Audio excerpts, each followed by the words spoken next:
സാധാരണ തേയ്മാനം വന്നു കഴിഞ്ഞാൽ പൊതുവെ പറയുന്ന കാര്യങ്ങൾ എന്തൊക്കെയാണ്?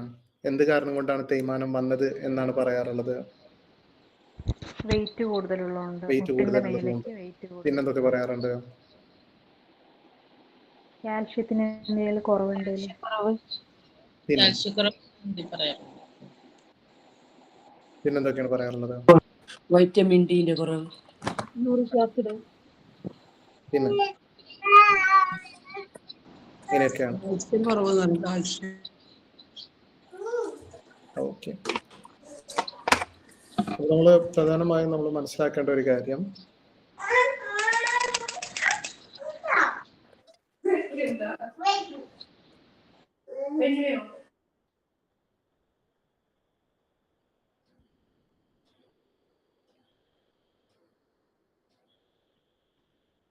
എല്ലാവർക്കും കേൾക്കുന്നുണ്ടല്ലോ? കേൾക്കുന്നുണ്ട്.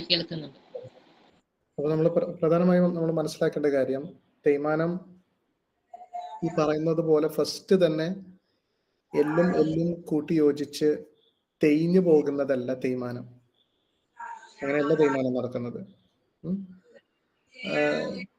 തേയ്മാനം എന്ന് പറയുന്നത് ഫസ്റ്റ് നമ്മുടെ ശരീരത്തിൽ എപ്പോഴും, ഞാൻ എന്തെങ്കിലും പറഞ്ഞാൽ കേൾക്കൂലേ?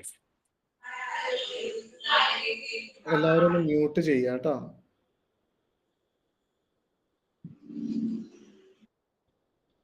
അപ്പോൾ നമ്മുടെ ശരീരത്തിൽ എപ്പോഴും ഡാമേജുകൾ നടന്നുകൊണ്ടിരിക്കുകയാണ്. എല്ലാ അവയവങ്ങളിലെയും എപ്പോഴും ഡാമേജ് നടന്നുകൊണ്ടിരിക്കുകയാണ്. പ്രത്യേകിച്ച് നമ്മുടെ ജോയിന്റുകൾ, അല്ലെങ്കിൽ കൂടുതലായി വർക്ക് ആകുന്ന അവയവങ്ങൾ. ഇതിനെ നിരന്തരമായി നമ്മുടെ ശരീരം വീണ്ടും ഉണ്ടാക്കിയെടുത്തുകൊണ്ടിരിക്കുകയാണ്, പുനർനിർമ്മാണം നടത്തിക്കൊണ്ടിരിക്കുകയാണ്. ഇപ്പൊ നമ്മുടെ വീട്ടില് നമുക്കൊരു വീടുണ്ട്. ആ വീടിന്റെ ഭിത്തി എന്നും തേഞ്ഞുകൊണ്ടിരിക്കുകയാണ്. പുറത്തു നിന്ന് ഭയങ്കരമായിട്ടുള്ള കാറ്റ്, അല്ലെങ്കിൽ മഴ, അല്ലെങ്കിൽ അതുപോലെയുള്ള പല ബുദ്ധിമുട്ടുകൾ വന്നതുകൊണ്ട് എന്നും ഭിത്തികൾ ഇങ്ങനെ നശിച്ചുകൊണ്ടിരിക്കുകയാണ്. അപ്പൊ നമ്മളെന്നും അതിനായി പിന്നെ അതിന്റെ റിപ്പയർ വർക്ക്സ് നടത്തിക്കൊണ്ടിരിക്കണം. അതിന് എന്തൊക്കെയാണ് വേണ്ടത്? നമ്മുടെ ഒരു മതിലിന് എന്തൊക്കെ വേണം? നമുക്ക് മതിൽ റിപ്പയർ ചെയ്യാൻ എന്തൊക്കെയാണ് ആവശ്യം? കല്ലുകള്, സിമന്റ്. കറക്റ്റ്. അപ്പോ അതിൻ്റെതായിട്ടുള്ള സ്ട്രക്ചേഴ്സ് വേണം, അല്ലെ? എന്താണോ അത് ഉണ്ടാക്കാൻ സഹായിക്കുന്ന കാര്യങ്ങൾ അത് കൃത്യമായിട്ട് എത്തിയിരിക്കണം. അപ്പോഴേ നമുക്ക് ആ പുനർനിർമ്മാണം നമുക്ക് നടത്താൻ കഴിയുള്ളൂ. അപ്പോൾ ഇനി അഥവാ നമ്മൾ ആ ചെയ്യുന്ന work, reconstruction work up to the limit അല്ലെങ്കിൽ, ഇപ്പോ ആ വരുന്ന ഡാമേജിനനുസരിച്ച് നമ്മൾ ദിവസവും ഇത് റിപ്പയർ ചെയ്യുന്നില്ലെങ്കിൽ എന്താണ് സംഭവിക്കുക? അത് കൂടുതലായിട്ട് കേടുപാട് സംഭവിക്കും. കൂടുതലായിട്ട് കേടുപാടുകൾ സംഭവിച്ചുകൊണ്ടിരിക്കും. ഇത്ര മാത്രമാണ് നമ്മുടെ ശരീരത്തിന് സംഭവിക്കുന്നുള്ളൂ. നമ്മുടെ ശരീരത്തില് സാധാരണമായി നമ്മൾ ഉപയോഗിക്കുന്നതിന്റെ ഭാഗമായിട്ട് നമ്മുടെ ഓരോ ജോയിന്റുകളും കുറച്ച് തേയ്മാനം വരും. പക്ഷെ ഈ ഒരു ആഡഡ് സ്ട്രെസ് എപ്പോഴാണ് വരുന്നത് എന്ന് ചോദിച്ചാൽ, നമ്മുടെ ശരീരത്തിൽ പലതരത്തിലുള്ള ഡാമേജിങ് കാര്യങ്ങൾ കൂടുതലായി കഴിഞ്ഞാൽ. അതിന്റെ ഒരു പ്രധാന എക്സാമ്പിൾ എന്താണ്? നമ്മുടെ ശരീരത്തിന് കൂടുതലായിട്ട് ഡാമേജ് ചെയ്യാൻ പറ്റിയ ഒരു സാധനം എന്താണ്?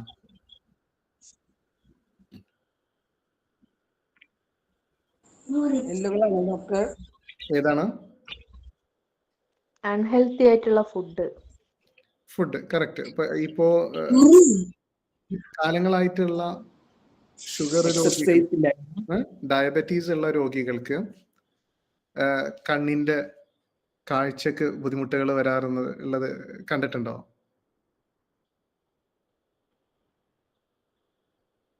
കണ്ടിട്ടുണ്ട്. അതേപോലെ കിഡ്നിക്ക് ഡാമേജ് വരുന്നത് കണ്ടിട്ടുണ്ടോ? അപ്പൊ ഇതുപോലെ നമ്മുടെ ശരീരത്തിലെ ചില കാര്യങ്ങൾ ഈ ഡാമേജിനെ കൂട്ടും. ഈ ശരീരത്തില് സ്വാഭാവികമായി നടക്കുന്ന ഡാമേജുകളെ ഒന്നുകൂടെ ആ ഒരു ഡാമേജിന്റെ റേറ്റ് കൂട്ടിക്കൊണ്ടിരിക്കും. അത് ഒന്ന് ഷുഗർ ആവാം, അതല്ലെങ്കിൽ മോശമായ കൊഴുപ്പ്, മോശ കൊഴുപ്പ്, പിന്നെ അതല്ലെങ്കിൽ മറ്റെന്തെങ്കിലും നീർക്കെട്ടുകൾ ഉണ്ടെങ്കിൽ ഇങ്ങനെയുള്ള ഇഷ്യൂസ് ആവാം. അപ്പോൾ ഈ ഡാമേജ് ചെയ്യുന്ന സാധനങ്ങൾ കൂടുതലാവാം. ഇനി അതല്ലെങ്കിൽ നമുക്ക് റിപ്പയറിന് ആവശ്യമായ കാര്യങ്ങൾ ഇല്ലാത്തതും ഒരു പ്രശ്നമാവാം. ഈ ഡാമേജ് കൂട്ടാനുള്ള സാധ്യത കൂട്ടാം. അപ്പോൾ നമുക്ക് റിപ്പയർ നടക്കാൻ വേണ്ടി നമുക്ക് എന്തൊക്കെ വേണം? ഈ എല്ലിന്റെ ഒരു റിപ്പയറിന് വേണ്ടിയിട്ട് എന്തൊക്കെയാണ് ആവശ്യം? എക്സസൈസ്, കാൽഷ്യം വേണം. എക്സസൈസും കാൽഷ്യം, അതുപോലെ കൊഴുപ്പുള്ള ഫുഡുകൾ. കറക്റ്റ്. അപ്പോൾ എക്സസൈസും ഒരു തരത്തിൽ ഇതിന്റെ ഡാമേജ് കൂട്ടും എന്ന് പറഞ്ഞാൽ, അപ്പൊ നമ്മൾ എക്സസൈസ് ചെയ്യാൻ പാടുണ്ടോ? ഇല്ല ഡോക്ടർ. എക്സസൈസ് ചെയ്യണം, മിതമായ നിരക്കിൽ ചെയ്യണം. പെർട്ടിക്കുലർ കേസിന് മാത്രം അത് ഒഴിവാക്കേണ്ടി വരും. കറക്റ്റ്. അപ്പോൾ അങ്ങനെയുള്ള കേസുകളാണെങ്കിൽ, ഡാമേജ് വളരെ കൂടുതലാണെങ്കിൽ എടുത്തോടനെ എന്ത് ചെയ്യാൻ പാടില്ല? എക്സസൈസ് ചെയ്യാൻ പാടില്ല. ഫസ്റ്റ് തന്നെ നമ്മൾ ചെയ്യേണ്ടത് അങ്ങോട്ടേക്കുള്ള സാധനങ്ങൾ എത്തിച്ചു കൊടുക്കുക എന്നുള്ളതാണ്, അല്ലെ? സിമെന്റും അതേപോലെ നമ്മുടെ ഇഷ്ടികയും ഒക്കെ നമുക്ക് അയച്ചു കൊടുക്കണം. അപ്പോൾ അങ്ങനെ പറയുമ്പോൾ എപ്പോഴും എല്ലാവർക്കും പെട്ടെന്ന് വരുന്ന വാക്ക് എന്താണ്? കാൽഷ്യം എന്നാണ്, അല്ലേ?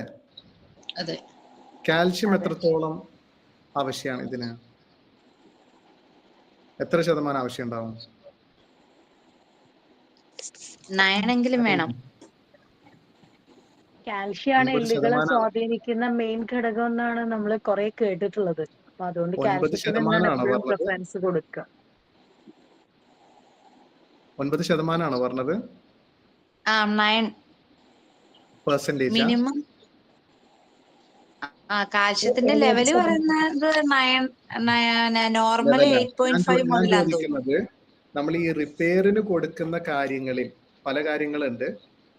ആ ഒരു ശതമാനത്തിൽ എത്ര കൊടുക്കേണ്ടി വരും? എത്ര 70.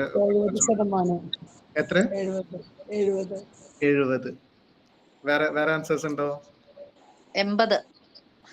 എത്രയാണ്? 80. വേറെ ആൻസേഴ്സ് ഉണ്ടോ? കാൽഷ്യം ഒരു 10% കൊടുത്തിട്ട് നമ്മൾ മറ്റുള്ളതിലേക്ക് ഫോക്കസ് ചെയ്യാണോ വേണ്ടത്? കറക്റ്റ്. അപ്പൊ നമ്മള് ശരിക്കും 99%. എത്രയാണ്? 99% വേണ്ടേ കാൽസ്യം? ഇല്ല. നമുക്ക് ഏറ്റവും ആവശ്യം, നമ്മുടെ അതിനേക്കാളും എത്രയോ ആവശ്യമുള്ളത് നമുക്ക് കൊളാജൻ എന്ന് പറയുന്ന ഒരു കാര്യമാണ്. കൊളാജൻ എന്ന് പറയുന്നത് എന്താണ്? ഒരു തരത്തിലുള്ള പ്രോട്ടീനാണ്. കൊളാജൻ കേട്ടിട്ടുണ്ടോ?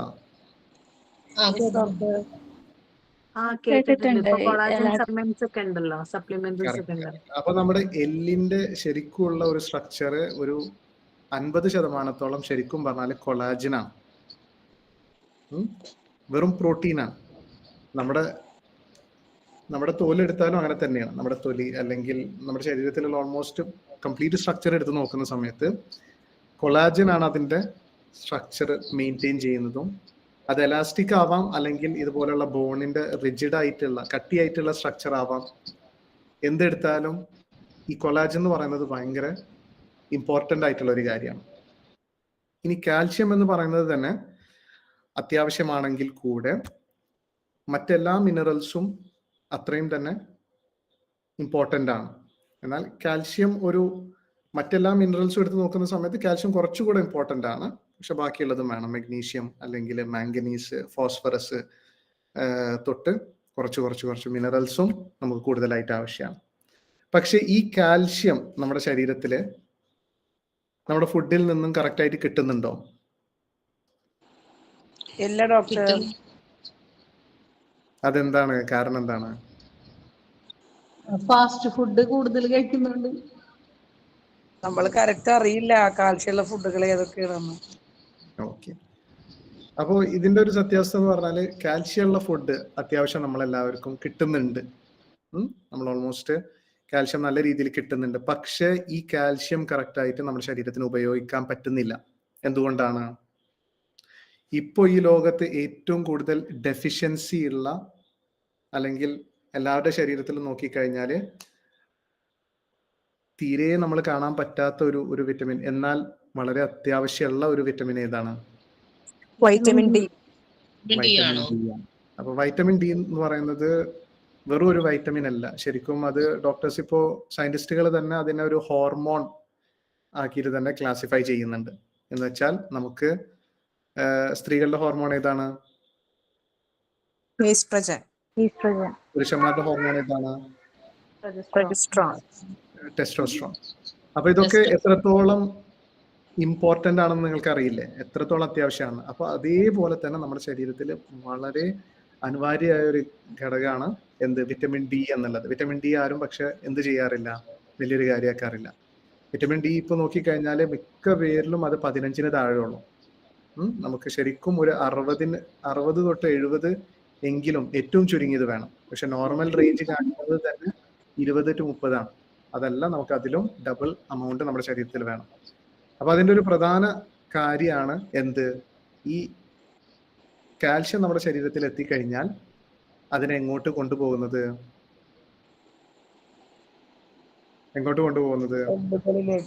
എല്ലുകളിലേക്ക്. അതല്ലെങ്കിൽ എന്ത് സംഭവിക്കും? ഈ കാൽഷ്യം എന്താണ് സംഭവിക്കുന്നത്? കൊഴുപ്പായി മാറുമോ? കൊഴുപ്പായിട്ട് മാറുന്നതല്ല, കൂടുതലും വേണ്ടാത്ത സ്ഥലങ്ങളിൽ പോയി കെട്ടിക്കിടക്കും. ഒന്നുകിൽ അത് നമ്മുടെ ശരീരത്തിൽ ഹാർട്ട് ബ്ലോക്കുകൾ ഉണ്ടാവുന്നുണ്ടെങ്കിൽ അവിടെ പോയി അടിഞ്ഞു കിടക്കും, കാൽഷ്യം പ്ലേക്സ് ആയി മാറും. അതല്ലെങ്കിൽ കിഡ്നി സ്റ്റോൺ ആയിട്ട് മാറാനുള്ള സാധ്യതകൾ വളരെ കൂടുതലാണ്. അപ്പോൾ വിറ്റമിൻ ഡി എന്നുള്ളത് മാത്രമല്ല, magnesium, vitamin A, vitamin K, ഈ ഒരു കോമ്പിനേഷനിലായിരിക്കണം നമ്മുടെ കാൽഷ്യം എന്ന് പറയുന്നത് നമ്മുടെ ശരീരത്തിൽ എത്തേണ്ടത്. അപ്പൊ ഇതൊക്കെ ഉണ്ടെങ്കിൽ മാത്രമാണ് നമ്മുടെ ശരീരത്തിൽ കഴിച്ചതിൽ നിന്ന് രക്തത്തിലോട്ട് എത്തുള്ളൂ. രക്തത്തിൽ നിന്ന് എങ്ങോട്ടേക്ക് എത്തുള്ളൂ? എല്ലിലോട്ട് എത്തുള്ളൂ. അപ്പൊ നമ്മള് കൂടുതലും നമ്മുടെ ശരീരത്തിന് വേണ്ടത് പലതരത്തിലുള്ള പ്രോട്ടീനുകളാണ്. കൊളാജൻ അല്ലെങ്കിൽ ഗ്ലൂക്കോസമീൻ എന്ന് പറയുന്നത്. അപ്പോഴാണ് ഈ കാലെന്ന് പറയുന്നത്, ഞാനൊന്ന് കാണിച്ചു തരാം.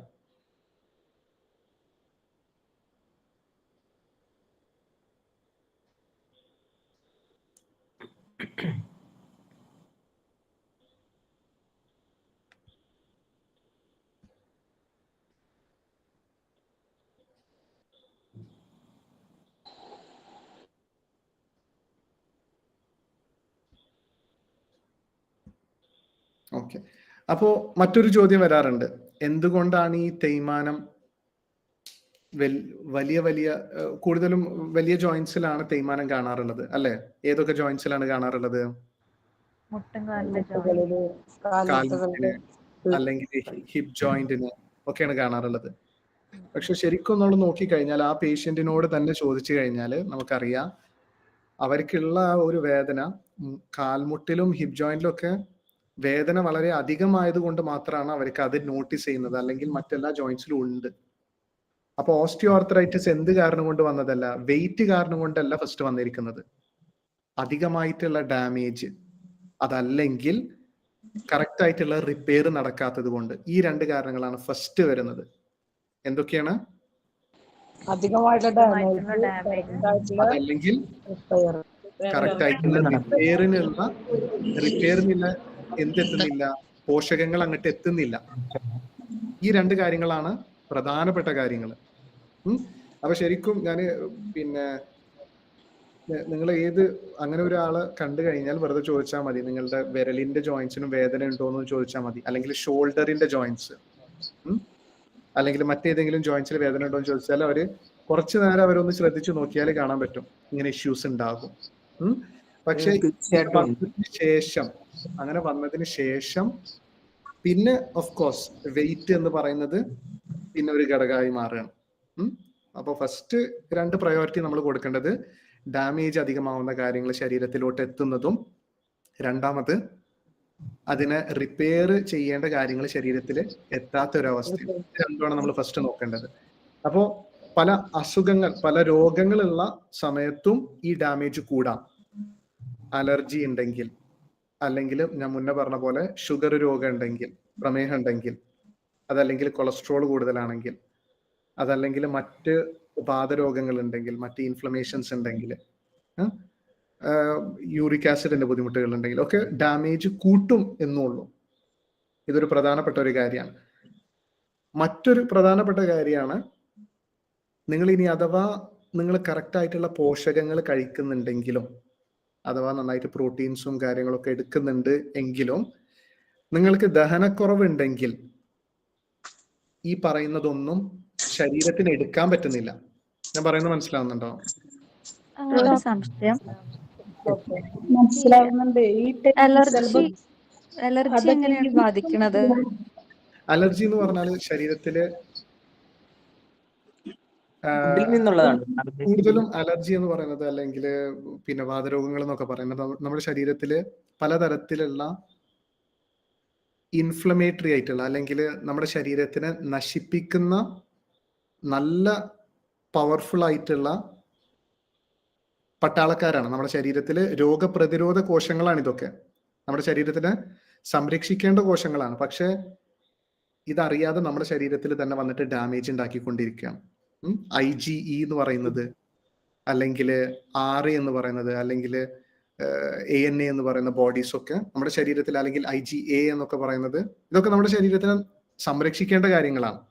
പക്ഷെ ഇതുപോലെയുള്ള അസുഖങ്ങൾ ഉള്ള സമയത്ത് എല്ലാവർക്കും അല്ല പറയുന്നത്, ചിലവർക്ക് അതാവാം അതിന്റെ കാരണം. ഡാമേജ്, നമ്മുടെ ജോയിന്റിൽ വരുന്ന ഡാമേജുകൾ. അപ്പൊ അങ്ങനെ ഉണ്ടാവാം.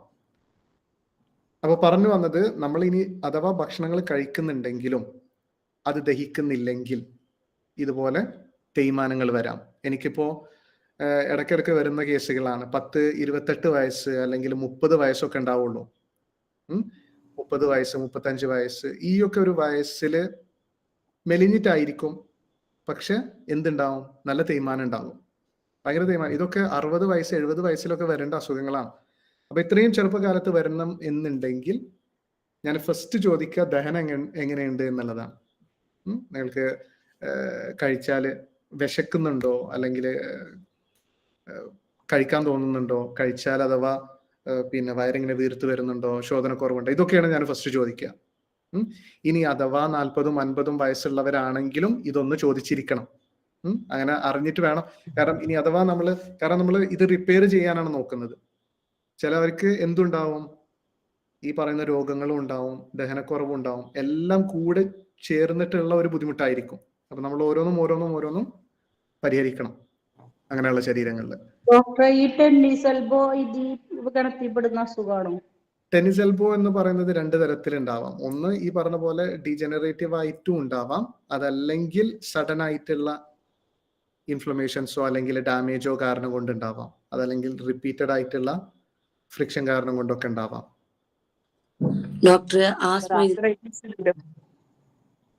അപ്പൊ ഇതൊന്ന് പറഞ്ഞു തീർത്തിട്ട് നമുക്ക് പോവാം. അപ്പോ ഇതുപോലെ തേയ്മാനം ഉണ്ടെങ്കിൽ നിങ്ങളൊന്ന് ആലോചിച്ച് നോക്കുക. സാധാരണ ഡോക്ടേഴ്സ് എന്തൊക്കെയാണ് ചെയ്യാറുള്ളത്? വെറുതെ ഒരു കാൽഷ്യം ഗുളിക തരും, അല്ലെങ്കിൽ നടക്കാൻ പോവാൻ പറയും. അതുകൊണ്ട് കാര്യമുണ്ടോ? കാര്യമില്ല.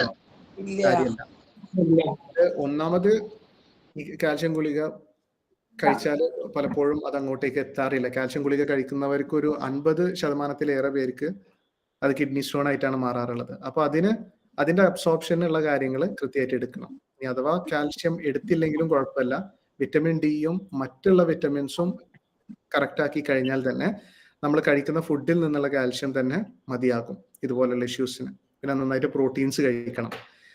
മാത്രമല്ല, നടന്നുകൊണ്ട് അല്ലെങ്കിൽ ജിമ്മിൽ പോയിട്ടുള്ള അല്ലെങ്കിൽ ചാടിയിട്ടുള്ള എക്സസൈസ് ഒന്നും ചെയ്യാൻ പാടില്ല. അപ്പോൾ അതിന്റെ ഡാമേജ് കൂടുള്ളൂ. അപ്പൊ ഫസ്റ്റ് തന്നെ ബെഡിൽ കിടന്നിട്ടുള്ള കുറച്ച് സ്ട്രെങ്തനിങ് എക്സസൈസ്, അതിന്റെ മേലെയുള്ള മസിൽസും അതിന്റെ താഴെയുള്ള മസിൽസും ഒക്കെ സ്ട്രെങ്തൻ ചെയ്ത് കഴിഞ്ഞാൽ കുറച്ചുകൂടെ ആ ഒരു കാൽമുട്ടിനൊരു സപ്പോർട്ട് കിട്ടും. അപ്പൊ ആ ഒരു മസിൽസ് സ്ട്രെങ്തൻ ചെയ്ത് കഴിഞ്ഞാൽ ഫസ്റ്റ് ഒരു 1-2 മാസമെങ്കിലും നല്ല രീതിയിൽ ഇതിനെ ഡാമേജ് ചെയ്യുന്ന ഫുഡുകൾ ഒഴിവാക്കുക. ഇതിനെ പുനർനിർമ്മാണം നടത്താൻ പറ്റുന്ന സാധ്യതകളുള്ള നല്ല ഫുഡുകൾ അധികമായി കഴിക്കുക. പിന്നെ ഇതുപോലെ ബെഡിൽ കിടന്നിട്ടുള്ള എക്സസൈസുകൾ ചെയ്യാം. അങ്ങനെ സ്ട്രെങ്തൻ ആയതിനു ശേഷം കുറച്ച് വേദനക്കൊക്കെ ഒരു കുറവ് വന്നതിന് ശേഷം മാത്രം പതുക്കെ നടന്നിട്ടുള്ള എക്സസൈസുകൾ ചെയ്യുക. പിന്നെ മറ്റുള്ള സ്ട്രെങ്തനിങ് ചെയ്യാവുന്നതാണ്. അപ്പൊ അതാണ് അതിന്റെ ഒരു കറക്റ്റ് ആയിട്ടുള്ള. പിന്നെ ഓരോരുത്തരുടെ ഓരോ യൂണീക് കേസിനനുസരിച്ച് ഓരോരുത്തർക്കും എന്തൊക്കെയാണ് അത്യാവശ്യം, അല്ലെങ്കിൽ വേറെ സപ്ലിമെന്റ്സ് ആവശ്യമാണോ അല്ലയോ എന്നുള്ളത് നമുക്ക് നോക്കിയിട്ട് അങ്ങനെ ചെയ്യാവുന്നതാണ്. അപ്പൊ ഇതിന്റെ മറ്റൊരു കാര്യമാണ്, ഇപ്പൊ നിങ്ങൾക്ക് അറിയാവുന്ന ഒരു കാര്യമാണ് അന്നജം അല്ലെങ്കിൽ മധുരം കഴിക്കുന്നത് കൊണ്ടാണ് തടി കൂടുന്നത് എന്നുള്ളത് ഇപ്പൊ നിങ്ങൾക്ക് എല്ലാവർക്കും അറിയുന്ന ഒരു കാര്യമാണ് അല്ലേ? അതെ അതെ. അത് ഒഴിവാക്കി കഴിഞ്ഞാൽ തന്നെ തടി പെട്ടെന്ന് കുറഞ്ഞോളും. അപ്പൊ തടി കൂട്ടുക എന്നുള്ളത് മാത്രമല്ല, ഈ പറഞ്ഞ പോലെ ഡാമേജിങ് ആയിട്ടുള്ള കാര്യമാണ്. അന്നജം എന്ന് പറയുന്നത് നമുക്ക് പ്രമേഹം എന്ന് പറയുന്ന ഒരു രോഗത്തിന്റെ പട്ടികയിലേക്ക് വരാനുള്ള കാര്യങ്ങളൊന്നും, ഫാക്ടേഴ്സ് ഒന്നും കാണിച്ചില്ലെങ്കിൽ കൂടെ നമ്മുടെ ശരീരത്തിൽ ഡാമേജുകൾ വരുത്തിക്കൊണ്ടിരിക്കുന്നുണ്ട്. ഈ പറഞ്ഞ പോലെ അമിതവണ്ണം ഉണ്ടെങ്കിലോ അല്ലെങ്കിൽ അധികമായിട്ട് നമ്മൾ ഈ പറഞ്ഞ ഫുഡുകളാണ് കഴിക്കുന്നതെങ്കിലോ ഡാമേജുകൾ എന്തായാലും നടക്കുന്നുണ്ട്. അപ്പൊ ഡാമേജ് നടക്കുന്നു എന്നുള്ളത് മാത്രമല്ല, ഈ കാരണം കൊണ്ട് നമുക്ക് വെയിറ്റും കൂടുന്നുണ്ട്. അപ്പൊ 2 തരത്തിലാണ് നമ്മളെ അന്നജം ഡാമേജ് ചെയ്യുന്നത്. വെയിറ്റ് കൂടി കഴിഞ്ഞാലും കുറച്ച് കഴിഞ്ഞാൽ ഈ തേയ്മാനം കൂടും. ഇതിനെ കുറിച്ച് ഡൗട്ട് ഉണ്ടെങ്കിൽ സാർ, ഈ അന്നജത്തിന്റെ കൂട്ടത്തിലാണോ നമുക്ക് റാഗിയൊക്കെ വരുന്നേ? അതെ അതെ അതെ. നമുക്ക് രാഗി എന്ന് പറയുന്നതും ഫുഡ് ഗ്രൂപ്പുകൾ കുറച്ച് ഒരു 5-7 തരത്തിലുള്ള ഫുഡ് ഗ്രൂപ്പുകളുണ്ട്. ധാന്യങ്ങള്, നവധാന്യങ്ങള്, പയറ്, പരിപ്പ്, കടലവർഗ്ഗങ്ങള്, പിന്നെ അങ്ങനെ തൊട്ട് കുറച്ച് ഫുഡ് ഗ്രൂപ്പുകളുണ്ട്. അപ്പൊ ഈ ഫുഡ് ഗ്രൂപ്പുകളിലുള്ള പോഷകങ്ങളുടെ പെർസെൻറ്റേജ് വളരെ സിമിലർ ആണ്. ധാന്യങ്ങളും നവധാന്യങ്ങളും എടുത്തു കഴിഞ്ഞാൽ ഇതിൻ്റെ ഉള്ളിലുള്ള അന്നജത്തിന്റെ അളവ് ഒരു 70 തൊട്ട് 85% ഉണ്ടാവും. അപ്പൊ ഈ ധാന്യവർഗ്ഗങ്ങളുടെ പട്ടികയിൽ വരുന്നതാണ് ഗോതമ്പാണെങ്കിലും ചോളമാണെങ്കിലും ഓട്സ് ആണെങ്കിലും രാഗി ആണെങ്കിലും അരി ആണെങ്കിലും. അപ്പോൾ അതൊക്കെ ആ ഒരു പട്ടികയിൽ പോകുന്നതാണ്. അപ്പൊ നമ്മൾ അതിൻ്റെ ഒരു റഫ് എസ്റ്റിമേറ്റ് ആണ് എടുക്കേണ്ടത്. റഫ് എസ്റ്റിമേറ്റ് എടുത്തു കഴിഞ്ഞാലും ഒരു 70 തൊട്ട് 85% വരെ ഉണ്ട്.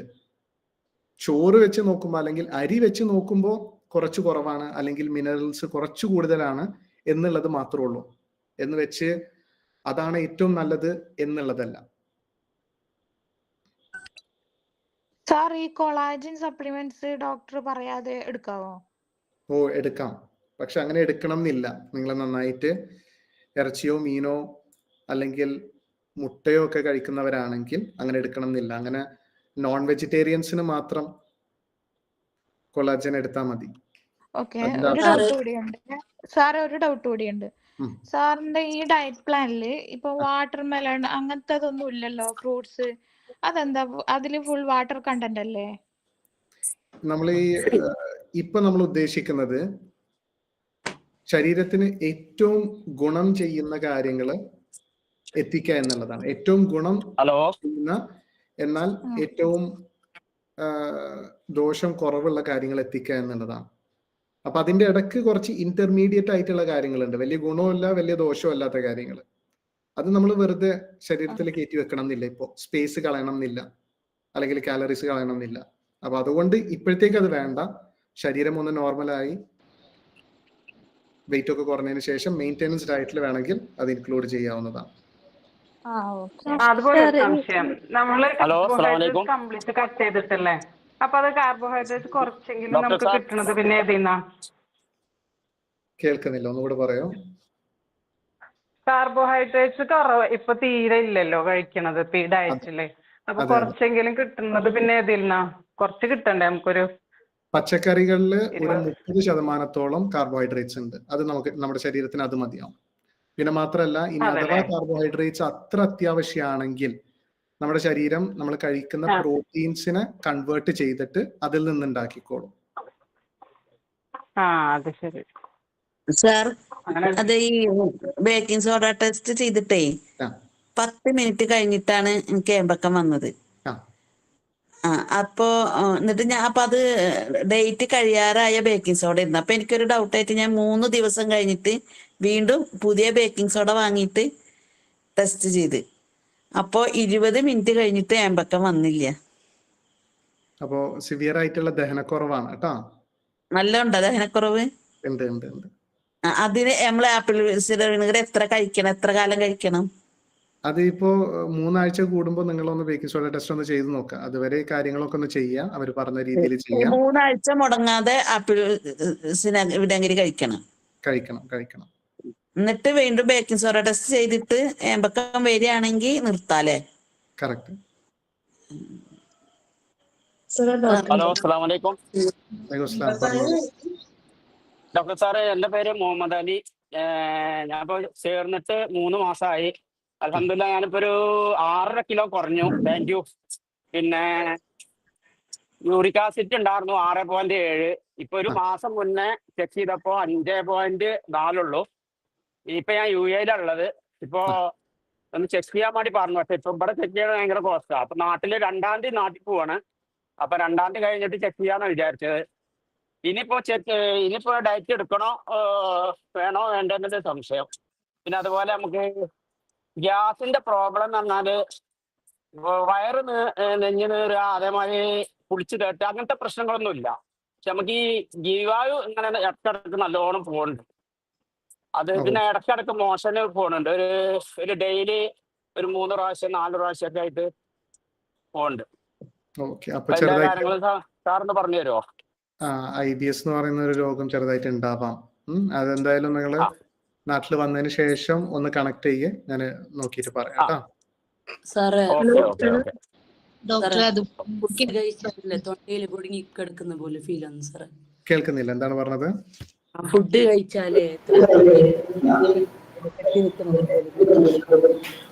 കേൾക്കുന്നില്ല.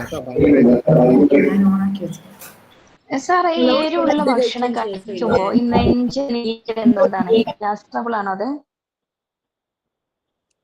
ആവാം. നിങ്ങൾക്ക് പിന്നെ ഈ പറഞ്ഞ പോലെ അസിഡിറ്റി ഉണ്ടാവാം. അപ്പൊ അതിന് എന്താ ചെയ്യേണ്ടേ? കാരണം എന്താണ്? ഈ പറഞ്ഞ പോലെ അതൊരു ട്രിഗർ മാത്രം ആവാം. കാരണം എന്നുള്ളതും ട്രിഗർ എന്ന് പറയുന്നതും രണ്ടാണ്. നിങ്ങളൊന്ന് ഈ പറഞ്ഞ പോലെ കരിഞ്ജീരകട്ട വെള്ളമൊക്കെ കുടിക്കുകയാണെങ്കിൽ ഒരു നാച്ചുറലായിട്ട് നിങ്ങൾക്ക് അതിനൊക്കെ ഒന്ന് കൺട്രോൾ ചെയ്യാൻ പറ്റുന്ന ഒരു കാര്യമാണ്. പക്ഷെ ഈ പറഞ്ഞ പോലെ ആന്റാസിഡ്സ് കഴിക്കാം. തൊട്ടടുത്തുള്ള ഡോക്ടറിനെ ഒന്ന് കാണിച്ചിട്ട് ആന്റാസിഡ്സ് കഴിക്കാം. അതല്ലെങ്കിൽ ബേക്കിംഗ് സോഡ ടെസ്റ്റ് ചെയ്തിട്ട് അതിനുള്ള ഹോം റെമഡീസ് ഡയറ്റീഷ്യൻ പറഞ്ഞു തരും കേട്ടോ.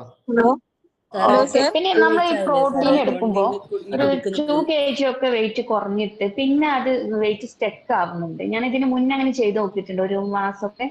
പിന്നെ അതേ വെയിറ്റ് തന്നെ നിൽക്കുന്നത്. അതെന്തുകൊണ്ടാണ് കാരണം? ഈ പറഞ്ഞ പോലെ ഡൈജഷൻ ഇഷ്യൂസ് ഉണ്ടെങ്കിലും നമ്മൾ എത്ര ഡയറ്റ് എടുത്താലും ചിലപ്പോൾ അത് ബഡ്ജ് കൊള്ളണമെന്നില്ല. നമ്മൾ നന്നായിട്ട് ദഹനം നടന്നാൽ മാത്രമാണ് കറക്റ്റ് ആയിട്ട് വെയിറ്റ് കുറയുള്ളൂ. ഫുഡ് കഴിച്ചാലില്ലേ തൊണ്ടയിൽ ഇങ്ങനെ കുടുങ്ങി കിടക്കുന്ന പോലെ ഫീൽ ആവുന്നുണ്ട്. അങ്ങനെ ഉണ്ട് അല്ലേ? ബേക്കിംഗ് സോഡ ടെസ്റ്റ് ചെയ്തിരുന്നോ? ചെയ്തിരുന്നു. എത്ര മിനിറ്റ് കഴിഞ്ഞിട്ടാണ് വന്നത്? ഒരു 2-3 മിനിറ്റ് കഴിഞ്ഞിട്ട് വന്നു. വലിയ രീതിയിലാണോ ചെറിയ രീതിയിലാണോ? ചെറിയ രീതിയിലാണ്. ചെറിയ രീതിയിൽ. അപ്പൊ ആപ്പിൾ സിഡർ വിനെഗർ കുടിക്കുക എന്തായാലും കേട്ടോ. കുടിക്കുന്നുണ്ട് സാറേ. ഇപ്പൊ 1 month ആയി ഡയറ്റ് എടുക്കുന്നത്. എത്ര ഗ്ലാസ് വെള്ളത്തിലാണ് കുടിക്കുന്നത്? 1 ഗ്ലാസ് വെള്ളത്തിലേക്ക് ഒരു 5 ml ഇട്ട് കുടിക്കാനാ പറഞ്ഞു. ഓക്കെ, അത് 1/4 ഗ്ലാസ് വെള്ളാക്കി കേട്ടോ. ഓക്കെ സാറേ. പിന്നെ ഇല്ല ഈ ഒരു രോഗം വന്നാൽ ലക്ഷണം കാണിച്ചാൽ നമ്മൾ ഫുഡ് കൊണ്ട് അതിന് ശരിയാക്കാൻ പറ്റുമോ? തൈമാനത്തിന്റെ ലക്ഷണം കാണിക്കുകയാണെങ്കിൽ അത് ഫുഡ് കൊണ്ട് നമുക്ക് ശരിയാക്കി എടുക്കാൻ പറ്റുമോ? തീർച്ചയായും നമുക്ക് എടുക്കാം. പക്ഷെ സിവിയർ കേസസ് ആണെങ്കിൽ നമ്മൾ മറ്റ് വഴികൾ നോക്കേണ്ടി വരും. പക്ഷെ അത് എന്തൊക്കെ ഫുഡാണ് കഴിക്കണമെന്ന് സാർ പറഞ്ഞുതരുമോ? അത് ഇപ്പൊ നിങ്ങൾ ചെയ്യുന്ന ഡയറ്റ് തന്നെയാണ് ഏറ്റവും നല്ലത്. ആണല്ലേ? പക്ഷെ നിങ്ങൾക്ക് ഈ പറഞ്ഞ പോലെ നന്നായിട്ട് ദഹനക്കുറവുണ്ട്. അപ്പൊ അതെന്ത് ചെയ്യാം? 1 ഗ്ലാസ് എന്നുള്ളത് 1/4 ഗ്ലാസ് വെള്ളം അതിൽ ആപ്പിൾ സിഡർ വിനെഗർ ഒഴിച്ചിട്ട് ഭക്ഷണങ്ങൾ കഴിക്കും. മോഷനൊക്കെ ടൈറ്റ് ആയിട്ടാ സാറേ പോകുന്നത്. കറക്റ്റ്, അതാണ് പറഞ്ഞത്. അപ്പൊ നിങ്ങൾക്ക് നല്ല ദഹനത്തിന്റെ ഇഷ്യൂസ് ഉണ്ട്. അപ്പൊ എന്നൊന്ന് കണക്ട് ചെയ്താൽ മതി. ചിലപ്പോൾ നിങ്ങൾക്ക് മറ്റു വേറെ വഴികൾ വേണ്ടി വരും. അപ്പൊ എന്നെ ഒന്ന് കണക്ട് ചെയ്യാൻ പറഞ്ഞാൽ മതി കേട്ടോ. മാമിനോട് പറഞ്ഞാൽ മതിയോ? Hello sir. Okay. Hello sir, ഞാനിപ്പോ 2 ആഴ്ച ജോയിൻ ചെയ്തിട്ട് സോ ഹാപ്പിയാണ്. 3 kg കുറഞ്ഞു. പക്ഷെ ഇന്നലെ ബേക്കിംഗ് സോഡ ടെസ്റ്റ് ചെയ്തു, പക്ഷെ 4 മിനിറ്റ് ആയപ്പോഴാണ് ബേപ്പ് വന്നത്. ചെറുതായിട്ടാണ് വന്നത്. അപ്പോ ആപ്രിക്കൻ വിനാഗിരി കഴിക്കാൻ പറഞ്ഞു. പക്ഷെ കൂടുതൽ വെയിറ്റ് കുറയുന്നതാണെങ്കിൽ എനിക്ക് അങ്ങനെ ഇതിന്റെ പ്രശ്നം ഉണ്ടാവും, ദഹനത്തിന്റെ? മനസ്സിലായില്ല. വെയിറ്റ് കുറയാണെങ്കിൽ വെയിറ്റ് കുറയാണെങ്കിൽ എനിക്ക് ദഹനത്തിന്റെ പ്രശ്നം ഉണ്ടാവും. ഞാനിപ്പോ 2 ആഴ്ചയായി ജോയിൻ ചെയ്തിട്ട് 3 kg കുറഞ്ഞു. ഇല്ല, അതാണ് പറഞ്ഞത്. അപ്പൊ അത് എല്ലാവർക്കും ഈ പറഞ്ഞ പോലെ കൃത്യമായിട്ടുള്ള കാര്യങ്ങൾ കാണിച്ചോളണമെന്നില്ല.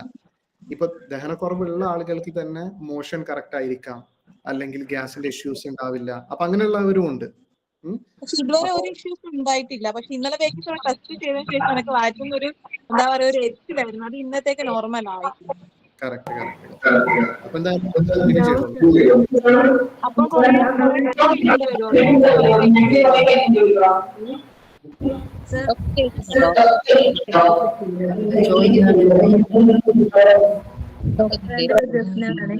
ഹലോ സർ, എടുക്കേണ്ടി വരുമോ?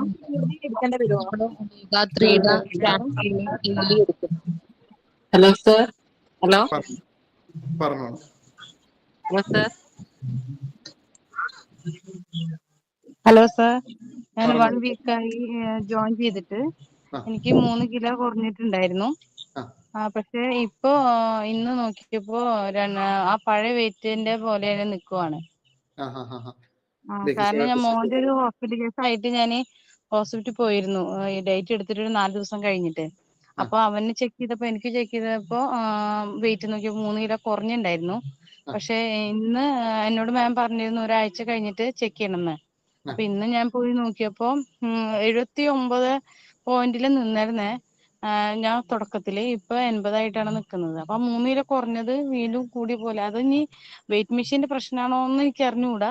പക്ഷെ ഡയറ്റ് ഞാൻ കറക്റ്റ് ആയിട്ടാണ് ഫോളോ ചെയ്യുന്നത്. വേറെ ഇഷ്യൂസ് ഒന്നും ഇല്ല, ക്ഷീണോ കാര്യങ്ങളോ ഒന്നും ഇല്ല, ഒക്കെ ഓക്കെയാണ്. എനിക്ക് തൈറോയ്ഡ് ഉണ്ട്. പക്ഷെ ഇപ്പൊ 2 ദിവസമായിട്ട് വയറ് ഇങ്ങനെ ഒരു വയറൊന്ന് കുറഞ്ഞു, വയറാണ് കൂടുതലുള്ളത്.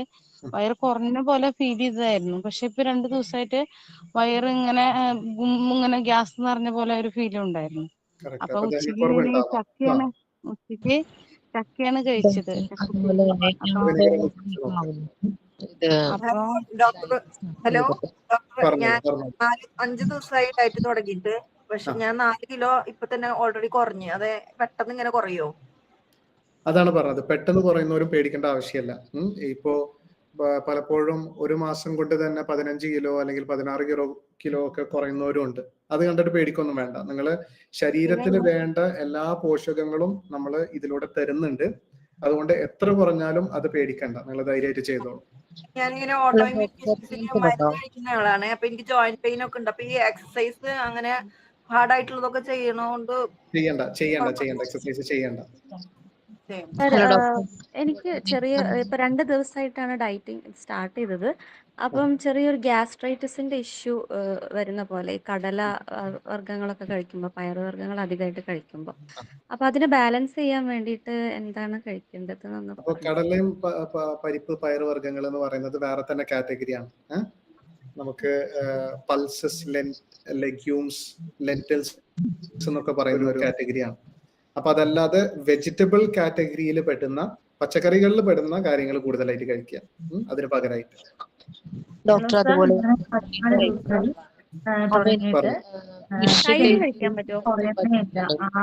അതുകൊണ്ട് ഒമേഗ 3 നമ്മൾ ഡെയിലി എടുക്കണോ? ഒമേഗ 3 ഡെയിലി എടുക്കുന്നതുകൊണ്ട് നല്ലത് തന്നെയാണ്. ശരീരത്തിൽ ഈ പറഞ്ഞ പോലെ നീർക്കെട്ടുകളൊക്കെ ഉണ്ടെങ്കിൽ അതിനൊക്കെ ഒഴിവാക്കാൻ സഹായിക്കുന്ന കാര്യമാണ്. അതപ്പോ എപ്പോഴാണ് എടുക്കേണ്ടത്? മോർണിംഗ് ആണോ? അങ്ങനെയുണ്ടോ? അങ്ങനെയല്ല. ഇത് നോക്കിയാൽ നമ്മള് ഭക്ഷണം പോലെ തന്നെയാണ്. ഒമേഗ 3 എന്ന് പറയുന്നത് കൂടുതലും മത്തിയിലും ചാളയിലും ഒക്കെ ഉള്ള കാര്യമാണ്. അപ്പൊ നമ്മൾ ഫുഡ് എന്ന് പറയുന്നത് ഫുഡിന്റെ പോലെ തന്നെ കഴിക്കുന്ന കാര്യമാണ്. ഫുഡിന്റെ കൂടെ തന്നെ കഴിച്ചാലും മതി. ഹലോ സാർ, ഞാന് 14 ദിവസം എടുക്കാൻ തുടങ്ങിയിട്ട് പോലെ തോന്നി. പിന്നെ അത് കുറച്ചു ദിവസം കഴിഞ്ഞപ്പോ ഒന്നും കൂടി വണ്ണം വെച്ച് വരുന്ന പോലെ തോന്നിയത്. പിന്നെ ഇന്ന് പോയിട്ട് വെയിറ്റ് നോക്കി, ആകെ കുറഞ്ഞിരിക്കുന്നത് 1/2 കിലോനാണ്. ഞാൻ ബേക്കിംഗ് സോഡ ടെസ്റ്റ് എടുത്ത് 2 സെക്കൻഡ് കഴിഞ്ഞ് 2 സെക്കൻഡ് അല്ല കുറച്ച് നേരം കഴിയുമ്പോഴേക്കും തന്നെ എനിക്ക് ഏമ്പക്കം വന്നു. അപ്പൊ എന്റെ അടുത്ത് ഡയറ്റീഷ്യൻ വലിയ പറഞ്ഞത് രീതിയിലാണ്. ചെറിയ രീതിയിലാണ് വന്നത്. അപ്പൊ അബ്സർവ് വിനെഗർ കുടിച്ചോളൂ. വെയിറ്റ് കുറയല്ലോ അല്ലെ? 14 ദിവസമായിട്ട്. നീ അഥവാ കുറഞ്ഞില്ലെങ്കിലൊന്നും പേടിക്കണ്ട. എന്തൊക്കെയാണ് മറ്റു പരിഹാരങ്ങൾ എന്നുള്ളത് ഞാൻ പറഞ്ഞു തരാം കേട്ടോ. Hello doctor. പറഞ്ഞോ. ഹലോ, ഞാൻ ജോയിൻ ചെയ്തിട്ട് 10 ദിവസമായേ. 93 kg ഉണ്ടായിരുന്നു. ഇപ്പൊ 90 kg ആയിട്ടുണ്ട്. 3 kg കുറഞ്ഞു. ശരീരത്തിന് നല്ലൊരു സന്തോഷമുണ്ട്. Thank you doctor. നടക്കാതെ നല്ലൊരു ഉഷാറുണ്ട്. വല്ലാത്തൊരു അസ്വസ്ഥതേനെ. ഇപ്പൊ നല്ല തന്നെ. Thank you doctor. മാസം കഴിഞ്ഞു. ഒരു മാസം കഴിഞ്ഞു. കേജ് കുറഞ്ഞിട്ടുണ്ട്. എനിക്ക് കാലിന് കുത്തി വേദനയാണ്. കാലിന് വേദനയാണ്. കാല് മടക്കാനും പറ്റുന്നില്ല. മടക്കുമ്പോഴൊക്കെ ഒരു ആശ്വാസം ഉണ്ട് വെയിറ്റ് കുറഞ്ഞപ്പോ. പക്ഷെ കാല് നമ്മളിപ്പോ നിസ്കരിക്കുമ്പോ മടക്കാനൊന്നും പറ്റില്ല. അത് മടക്കണ്ട. ഡയറ്റ് ഒരു 2 മാസമോ അല്ലെങ്കിൽ 3 മാസമോ കൃത്യമായിട്ട് ചെയ്യുക. അതേപോലെ ബെഡിൽ കിടന്നിട്ടുള്ള എക്സസൈസ് എന്തൊക്കെയാണെന്നുള്ളത് ഡയറ്റീഷ്യനോട് ചോദിക്കുക. അവർ പറഞ്ഞു തരും. അത് മാത്രം ചെയ്താൽ മതി കേട്ടോ. ബേക്കിംഗ് സോഡ ടെസ്റ്റ് എങ്ങനെയാണ്? ഡയറ്റീഷ്യൻ പറഞ്ഞു തരും കേട്ടോ. ഡയറ്റീഷ്യൻ പറഞ്ഞു തരും. റെഗുലറായി ചെയ്യണമെന്നുണ്ടോ? അതായത് ഡെയിലി 2 നേരം 1.5 മണിക്കൂർ വെച്ച് ചെയ്യണമെന്ന് നിർബന്ധമാണോ? എന്ത് എക്സസൈസ് ചെയ്യാൻ പറ്റുന്നവർക്കൊക്കെ ചെയ്യൽ നിർബന്ധമാണ്. ചെയ്യാൻ പറ്റുന്നവർക്ക്. ഇനി അഥവാ അസുഖങ്ങളുണ്ട് അല്ലെങ്കിൽ മറ്റ് ജോയിന്റ് പെയിൻസ് ഉണ്ടെങ്കിൽ മാത്രം ചെയ്യാതിരുന്നാൽ മതി. അങ്ങനെയാണെങ്കിലും ഓക്കെ. Hello doctor. പറഞ്ഞോ. ഞാനൊരു തൈറോയിഡ് പേഷ്യന്റ് ആണ്. Okay madam. നമ്മൾ ചിലർ പറയാറുണ്ട് നമ്മൾ പാലും പാലുൽപ്പന്നങ്ങളും ഒന്നും ഉപയോഗിക്കാൻ പാടില്ല. അപ്പൊ അത് ഉപയോഗിക്കുന്നതുകൊണ്ട് എന്തെങ്കിലും കുഴപ്പമുണ്ടോ? അത് കൂടുതലും അതില് ഈസ്ട്രജൻ അധികമായിട്ടുള്ളത് കൊണ്ടാണ് അങ്ങനെ പറയുന്നത്. പക്ഷെ നമ്മുടെ ഡയറ്റിൽ നമ്മളിപ്പോ മറ്റുള്ള എല്ലാ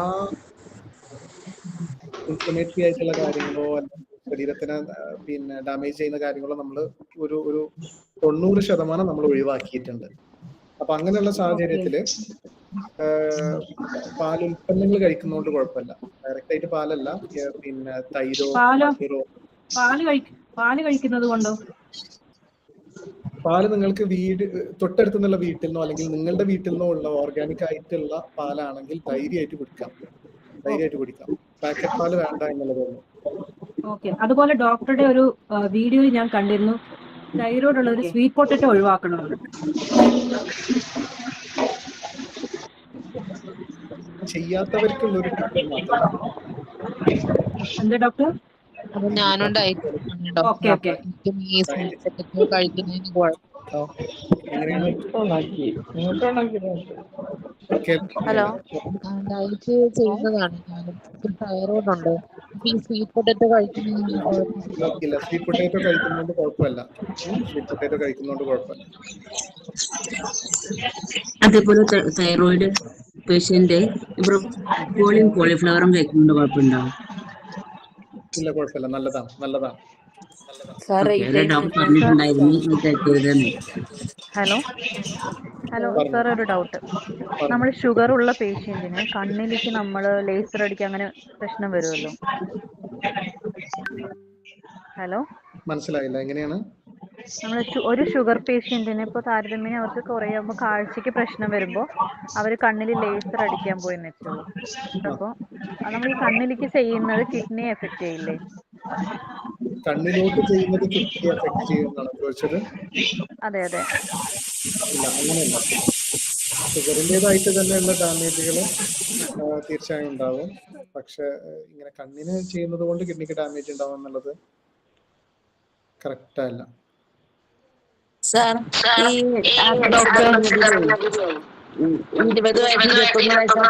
ചോദ്യം വന്നത് വെജിറ്റബിൾസ് കഴിക്കാതെ വെയിറ്റ് കുറക്കാൻ പറ്റുമോ എന്നുള്ളതാണ്. അങ്ങനെയും ചെയ്യാൻ പറ്റും. നന്നായിട്ട് നമുക്ക് മുട്ടയും ഇറച്ചിയും മീനും മാത്രം, അല്ലെങ്കിൽ നല്ല കൊഴുപ്പുകളും പ്രോട്ടീൻസും മാത്രം കഴിച്ചിട്ട് നമുക്ക് വെയിറ്റ് കുറക്കാൻ സാധ്യമാണ്. പക്ഷെ ഞാൻ കൂടുതലും നമ്മുടെ നാടിൻ്റെ ഒരു സാമ്പത്തിക സാഹചര്യം കൂടെ കണക്കിലെടുത്താണ് ഞാൻ ഇങ്ങനെയുള്ള ഒരു ഡയറ്റ് പദ്ധതി തയ്യാറാക്കിയിട്ടുള്ളത്. മാത്രമല്ല, നമുക്ക് ചോറ് കഴിക്കാൻ പാടില്ല എന്ന് പറയുന്നത്, അല്ലെങ്കിൽ ചപ്പാത്തി കഴിക്കാൻ പാടില്ല എന്ന് പറയുന്നത് തന്നെ ഒരു വലിയ കുറ്റമായിട്ടാണ് കാണാറുള്ളത്. അപ്പൊ അതിന് പകരമായിട്ട് അറ്റ്ലീസ്റ്റ് വെജിറ്റബിൾസ് എങ്കിലും കഴിക്കാം എന്നുള്ളൊരു ഓപ്ഷൻ കൊടുത്തിട്ടാണ് നിങ്ങൾക്ക് ഒരു ഈ പറഞ്ഞ പോലെ വെജിറ്റബിൾസ് ഒട്ടും കഴിക്കാൻ പറ്റുന്നില്ല, ഛർദ്ദിക്കാൻ വരുന്നു. ഓക്കെ, കുഴപ്പമില്ല. അങ്ങനെ പറ്റുന്നില്ലെങ്കിൽ മീറ്റ്സ്, പ്രോട്ടീൻ സോഴ്സസും നല്ല ഗുഡ് ഫാറ്റ്സും കഴിച്ചിട്ട് നിങ്ങൾക്ക് കുറക്കാവുന്നതാണ്. ഹൈപ്പോതൈറോയിഡിസം ഉള്ളവർക്ക് കോളിഫ്ലവറും ക്യാബേജും എന്ന് പറയുന്നത് ക്രൂസിഫറസ് വെജിറ്റബിൾസ് എന്ന് പറയുന്ന ഒരു കാര്യമാണ്. അത് പച്ചക്ക് കഴിക്കുന്ന സമയത്താണ് ഈ പറഞ്ഞ പോലെ തൈറോയിഡിന് ബുദ്ധിമുട്ടുണ്ടാക്കുന്ന കോമ്പോണൻസ് അതിൻ്റെ ഉള്ളിലുള്ളത്.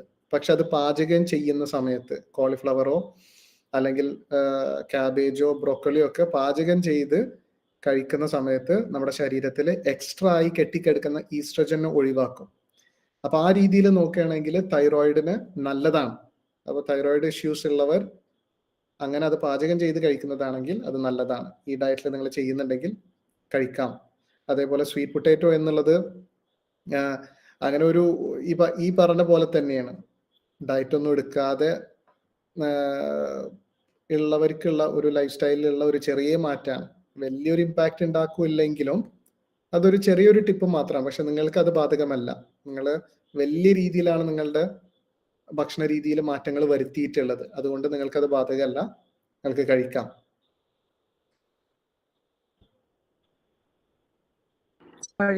Hello doctor. പറഞ്ഞോളൂ. ഹലോ, കേൾക്കാൻ പറ്റുന്നുണ്ടോ?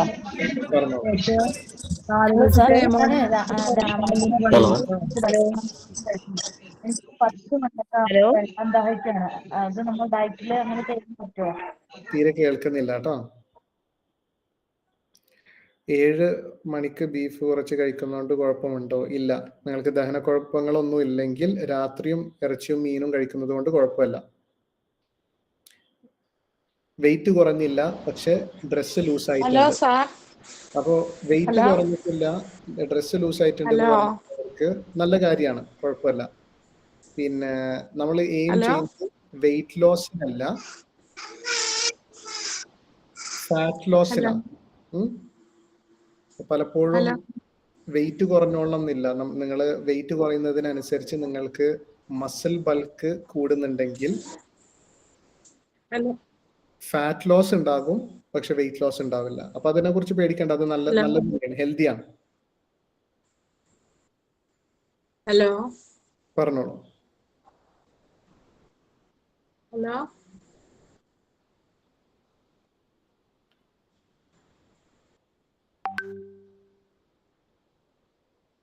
PCOD ഉണ്ടെങ്കിൽ വെയിറ്റ് ലോസ് ബുദ്ധിമുട്ടുണ്ടാവും.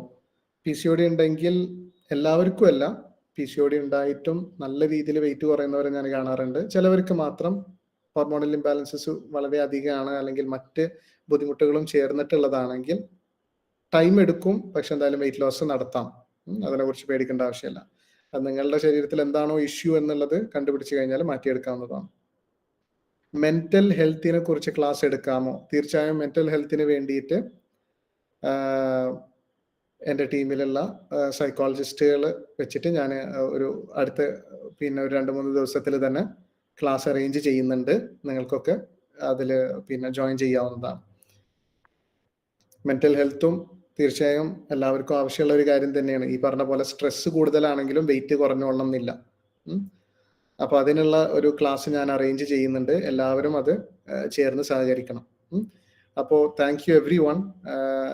കുറച്ച് ഞാൻ ആർക്കെങ്കിലും ഡൗട്ടുകൾ ക്ലിയർ ചെയ്യാതെ പോയിട്ടുണ്ടെങ്കിൽ ഡയറ്റീഷ്യൻ ഒരു വോയിസ് നോട്ട് അയക്കുക, അല്ലെങ്കിൽ മറ്റ് ഡോക്ടേഴ്സ് അതിന് റിപ്ലൈ തരും.